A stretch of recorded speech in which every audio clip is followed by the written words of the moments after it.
cultivated by this very charming cosmologist, Barth.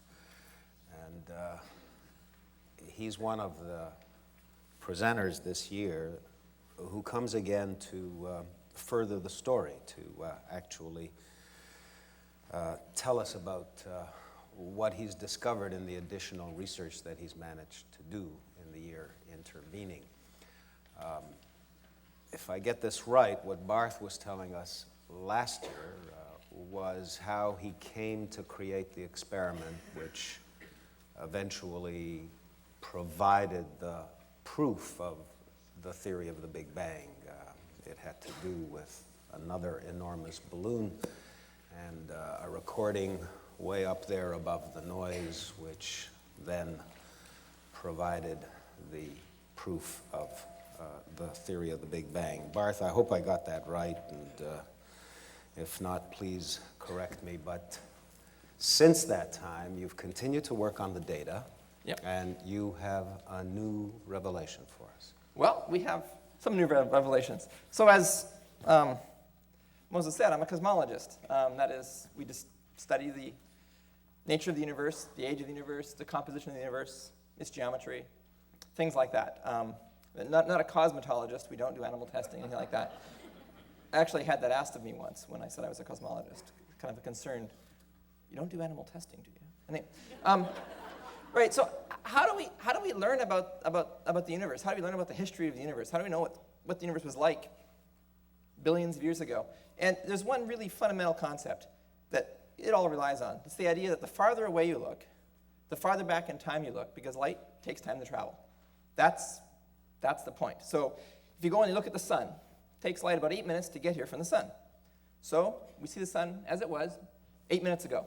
So we don't really know what it looks like now, although we can guess. But so this is sort of the fun thing that high school nerds, like myself, when I was one, like think about, hey, if something ate the sun, we wouldn't know for 8 minutes. Okay. Okay, that's the basic idea. So you look at the nearest star, you see it like it was 4 years ago. Okay, so our sun and the nearest star and the 100 billion closest stars form a cloud of stars called the Milky Way. This is sort of, the top there is a picture of the visible. It's a mosaic of people taking pictures all over the world. The bottom is a picture from a satellite of in the infrared. It's a cloud of 100 billion stars. When you look at the Milky Way, it's like that glowing stuff you see. Like not in Toronto, you see like 7 stars. I went out to the country with my kids, and they were like, wow, why are there more stars out here? Okay, all right, but that glow is individual stars. It's not smoke or something. It's 100 billion stars forming this cloud of stars called the Milky Way. It takes, light to get to the center of the Milky Way there, something like 15,000 years. So when you look toward the center of the Milky Way, you're seeing it like it was maybe 15,000 years ago. Okay, so you can look to the nearest galaxy. I mean, the Milky Way is not the only galaxy in the sky. There's others. The nearest one is called Andromeda. It's another cloud of 100 billion stars. It takes light something like 2 million years to get here from there. So this is a picture of Andromeda as it was 2 million years ago.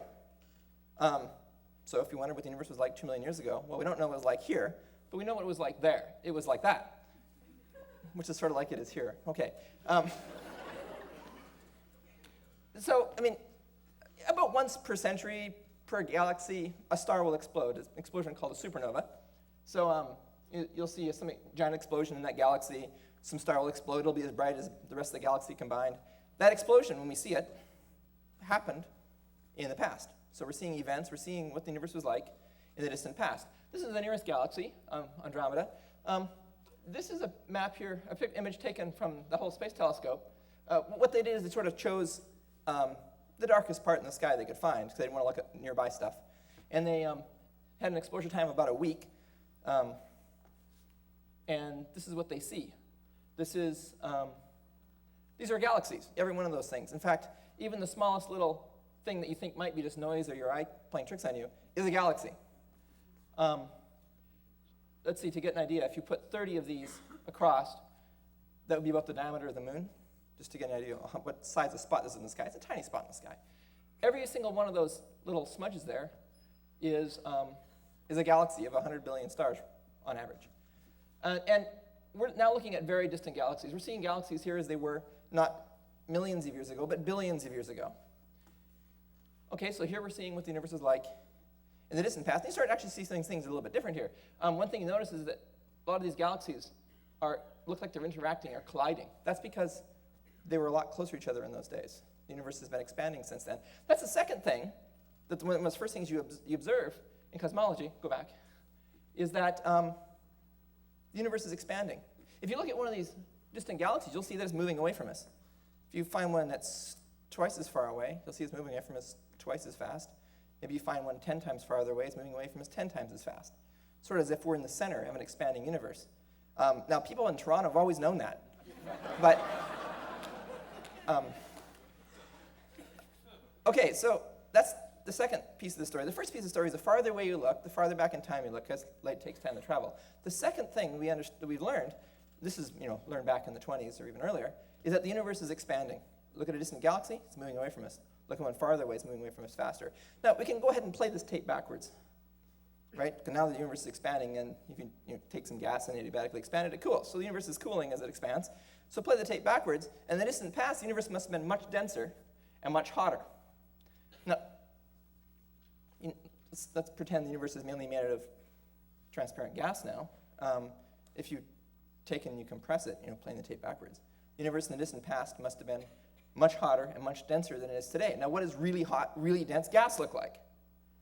I mean, really hot gas. Well, an example of that might be the sun. That's a ball of really hot, really dense gas. It's plasma. That's just the sun. I'm actually picturing the infrared because it looks better, but who cares? No, ultraviolet, I'm sorry. But you don't care. All right. But Jamie might. Jamie cares deeply. All right. Okay, so the idea here is that at some time in the distant past, if we're following the story here, but the universe is expanding and cooling, that in the distant past, the universe must have been entirely filled with hot, dense, glowing plasma. You can imagine a time in the universe when the whole universe was like the sun, filled with this hot, dense, glowing plasma. So what this says is if I look far enough away, I should be able to look far enough and back in time to when that distant part of the universe was this hot, dense, glowing plasma. So you sort of imagine a picture like this, where here we have a one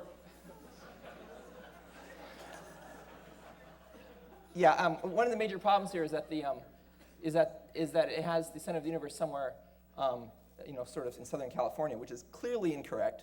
We need to rotate that a bit. Anyway, the idea is that as you look farther away, you're looking farther back in time, past where there's galaxies, past where the first galaxies are forming, past all the way back to that thing I showed as a red sphere, when the whole universe was filled with this hot, glowing plasma.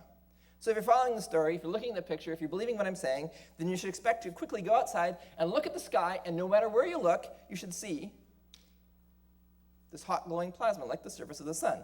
Now, we've all noticed that, right? The whole sky is glowing like...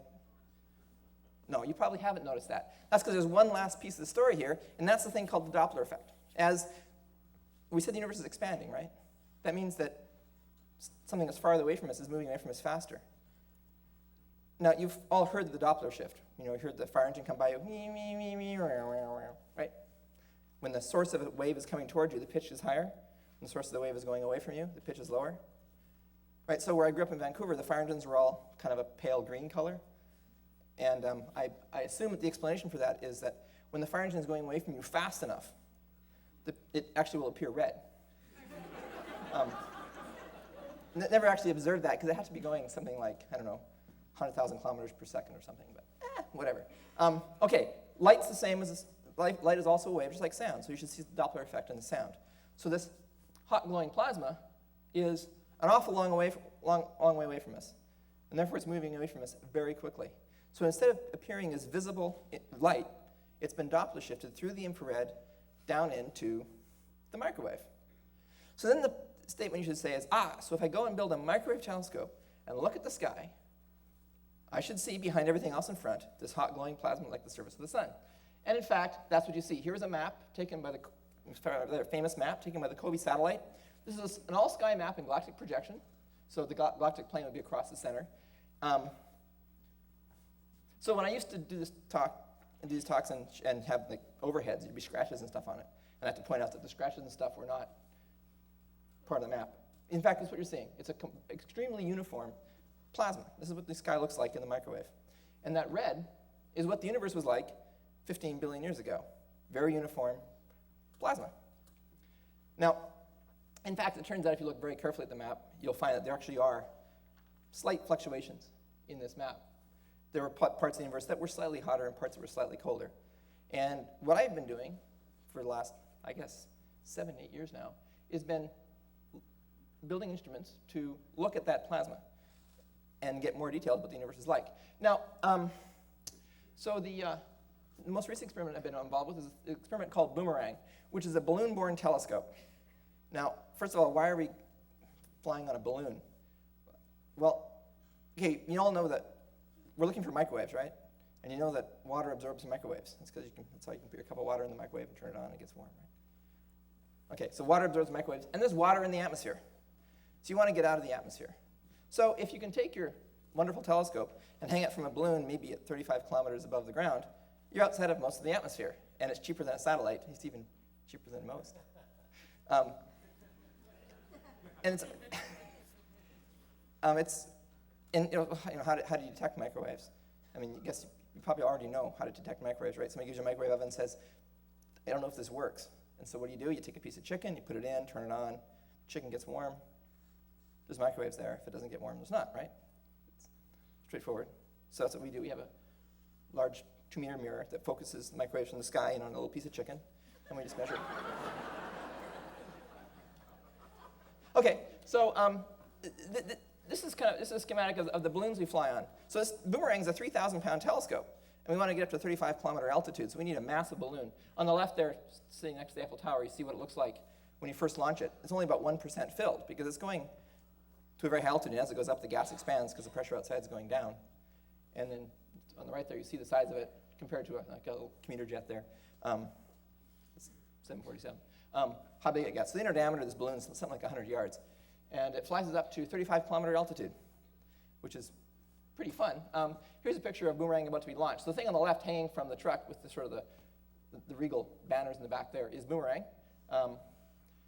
You can see on the right there is the balloon, and up to the little orange thing, that's all balloon, only partially inflated, and the gondola there. And so you can watch the sequence here of the thing going up, and away goes Boomerang up to flight. So you can see a partially inflated balloon and a parachute hanging there, and the Boomerang on the bottom.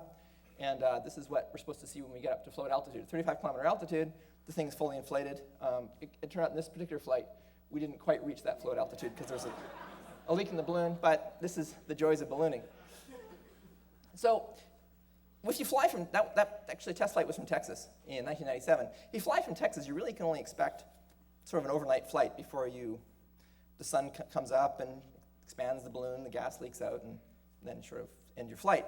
What you really want to do is fly somewhere where you don't have the sun rising and setting. And the obvious thing to do then is either go above or below the Arctic Circle. Turns out if you launch a balloon from the coast of coast of Antarctica, McMurdo Station there, it's below the Arctic Circle, so the sun's always out. And you can get sort of a 10 to 20-day flight. So here's the trajectories of a few different experiments flown over the years, not microwave telescopes, but X-ray telescopes and other, I'm sure, fascinating things. So the idea then is to take Boomerang down, launch it from the coast of McMurdo. Now, McMurdo Station here is the farthest south you can go by ship in the heat of summer, which is in January. The sound here where this picture is taken from actually thaws. McMurdo Station, I have to say, is the academic's paradise because you get to live in a dorm and eat in the cafeteria, and there's no money for 500 miles. So about 7 miles outside of town, they have a barn built for us here. There's a graduate student indicating that it's not that cold in Antarctica. And given the resolution, you don't really know if he's telling the truth. So we spend about 2 months down there getting the thing put together, ready to fly. Boomerang is a collaboration of a lot of institutions, including here, Caltech, Santa Barbara, Rome, Cardiff, and Wales. All right, whatever.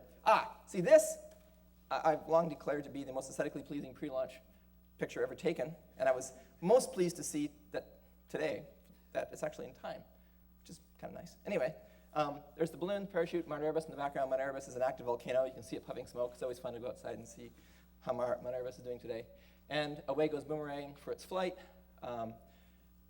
Came back, landed 35 kilometers from where he landed. Here it is in the parachute for a nice gentle landing in the snow, and helicopter to haul it back up here for repairs. Okay, so this is what we saw. This is the map of that same plasma. Smaller spot. It's about 35 degrees by, 60 degrees by about 35 degrees in the sky. So something like that in the sky. And those fluctuations are temperature differences in the plasma, which is about 14 billion light years away. The plasma itself at the time was about 3,000 degrees, and we're measuring here sub-degree temperature variations in this plasma. So I'm impressed.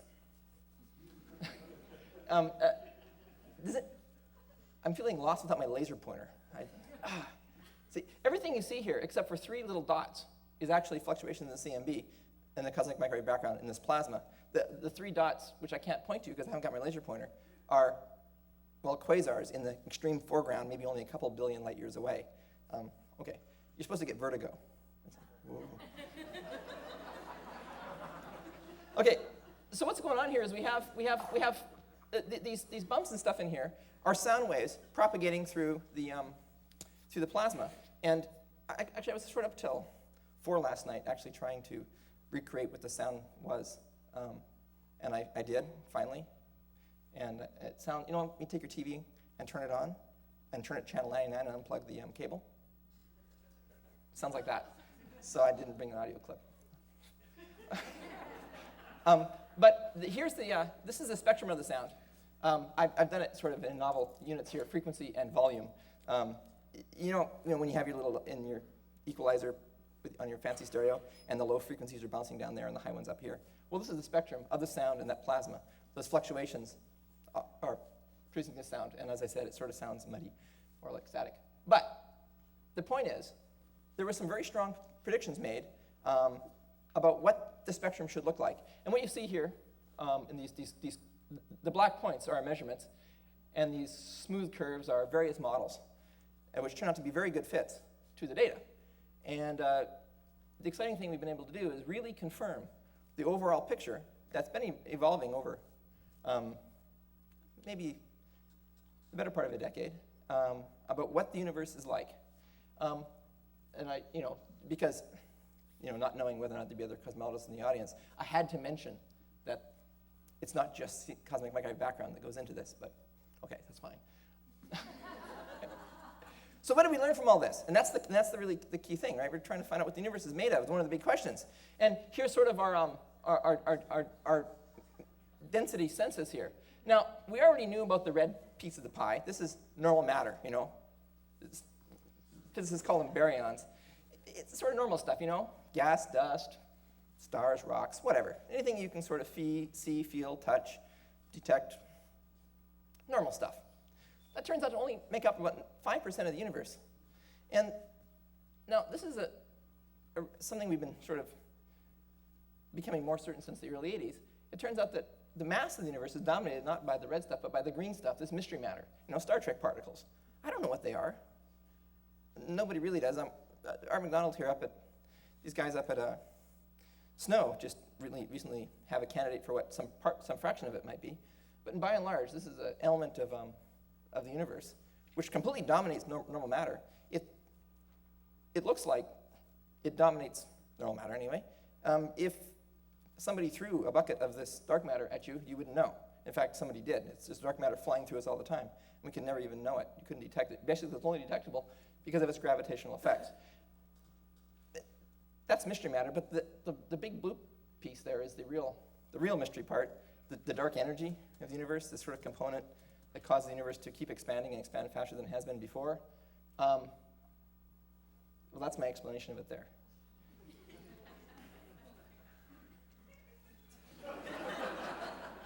So, last CIR conference I was at in January, we met with a bunch of string theorists trying to talk about this, and they don't like it.